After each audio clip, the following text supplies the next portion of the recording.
අද මම ඔයාලට කියලා දෙන්නේ දිග සිංහලෙන් දිග වාක්‍යයක් කිව්වම සිංහලෙන් දිග වාක්‍යයක් කිව්වම කොහොමද ඒක ඉංග්‍රීසියට අපි ලියන්නේ කියලා.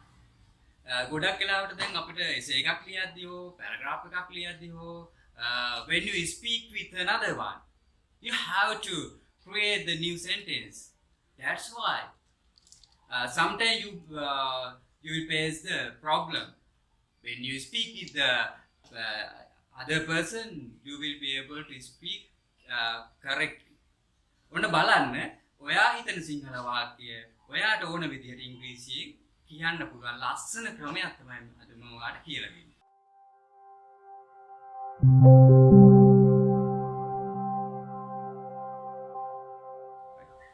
හරි ළමයි.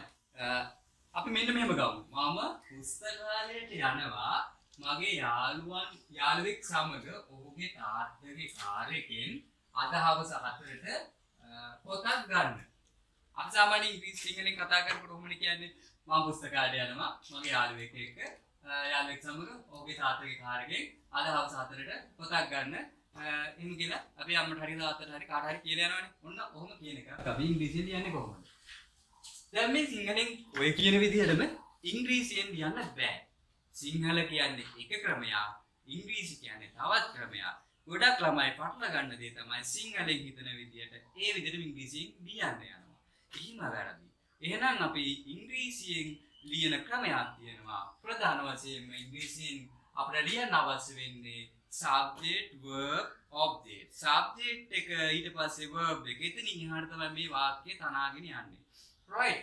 මම මේ ලිස්ට් එකක් දාලා තියෙනවා. මුලින්ම ඕනම වාක්‍යයක් හදා ගැනීමේදී අපිට ප්‍රධාන වශයෙන් අවශ්‍ය වෙන්නේ මේ කර්තෘකාරක වාක්‍යයක් හදා ගැනීමේදී ප්‍රධාන වශයෙන්ම මේ වාක්‍යයක් සහ ප්‍රධාන ක්‍රියාවක් තියෙනවා. මේ වාක්‍යයේ යම් දෙයක් කරන කෙනා මුලින් අවශ්‍යයි.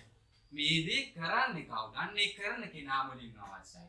එහෙනම් ඊට පස්සේ කරන ප්‍රධාන ක්‍රියාව මොකක් හරි ප්‍රධාන ක්‍රියාව. ක්‍රියාපද කීපයක් තියෙනවා ප්‍රධාන ක්‍රියාව. ඊට පස්සේ මේ ප්‍රධාන ක්‍රියාවෙන් පස්සේ මේ ප්‍රධාන ක්‍රියාවෙන් අපි දැන් යනවා කියලා ගත්තොත් කොහෙටද යන්නේ? මොකටද යන්නේ? ඊළඟේ කා සමගද යන්නේ? මොකෙන්ද යන්නේ? කවද්ද යන්නේ? කීයටද යන්නේ? ඔන්න ඔය ප්‍රශ්න ටික ඔය ප්‍රශ්න ටික ළමයි මුගක් වෙලාවට ඔය හැම ළමයි මහල් දන්නවා. මොකද ඔයාලගේ ගෙදර ඉඳලා එළියට බැහැලා නැවතත් යන වෙලාවට පවා අම්මලා හැමදාම අහන ප්‍රශ්නයන්නේ කවද්ද කීයද කා සමගද මොකෙන්ද ඔය ප්‍රශ්න ටිකම ළමයි අපි වාක්‍යයකට කොටනවා. right. කරන කෙනා. දැන් මේකේ බලමු මේක වාක්‍යයේ කරන කෙනා කවුද? මම. කරන කෙනා තමයි මම. ඊට පස්සේ මම කරන ප්‍රධානම ක්‍රියාව තමයි යනවා. මම මුලින්ම යන්න එපා. යාන ගිහිල්ලා තමයි මේ දේ කරන්න ඕන. එහෙනම් දෙවෙනි ක්‍රියාව තමයි යනවා.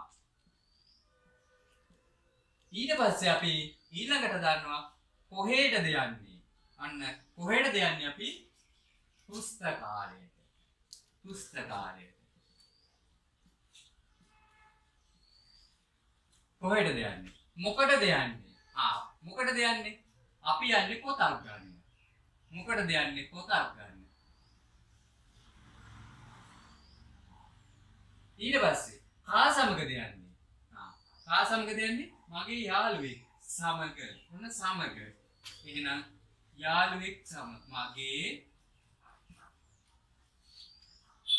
මගේ යාළුවෙක් සමග. මොකෙන්ද යන්නේ? මොකෙන්ද යන්නේ? ඔහුගේ තාත්තගේ කාර් එකේ. බලන්න ටිකක් දිගයි. ඔහුගේ තාත්තගේ කාර් එකේ. කවද්ද යන්නේ? කීයටද යන්නේ? කවද්ද යන්නේ? 4ට.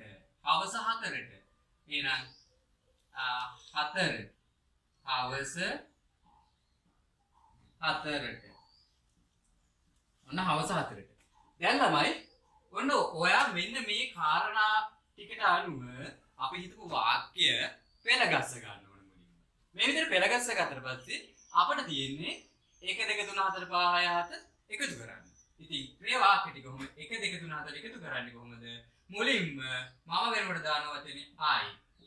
යනවා කියන්නේ can you see the whiteboard? Right. මම යනවා කියන්නේ go. කොහෙටද යන්නේ? පුස්තකාලයට. To library. Right. මොකටද යන්නේ?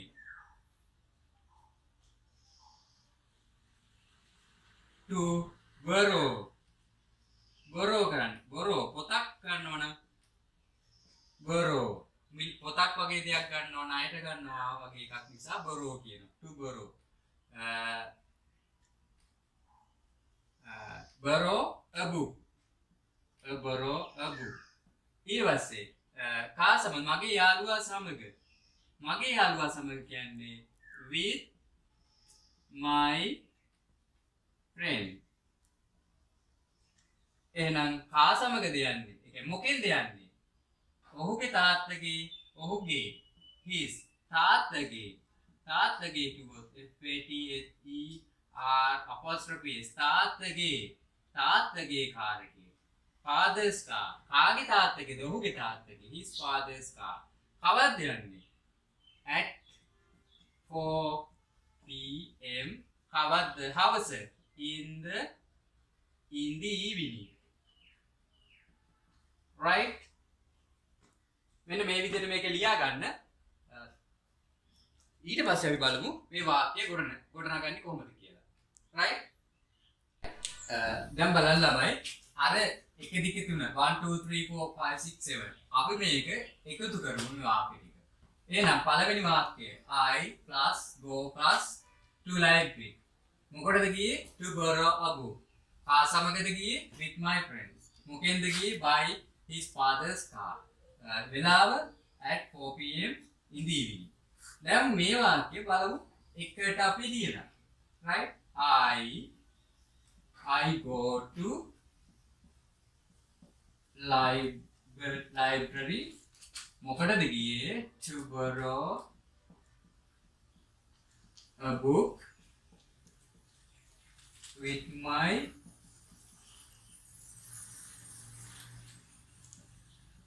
friend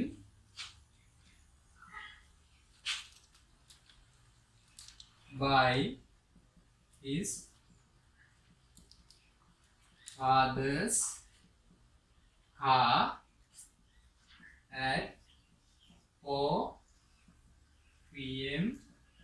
in the evening. Right. දැන් මේක ටිකක් දිග වාක්‍යයක් වගේ දැනුණට බලන්න හරිම ලේසි.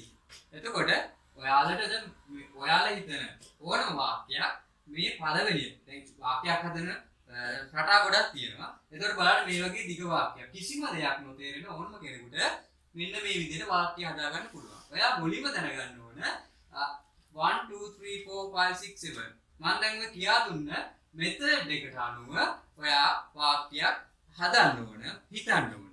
දැන් අපි ඒකම ගමු. මම යනවා පාසලට. මගේ හොඳම යාළුවා සමග බස්යෙන් උදේ. එහෙනම් කොහොමද කියන්නේ? මම යනවා.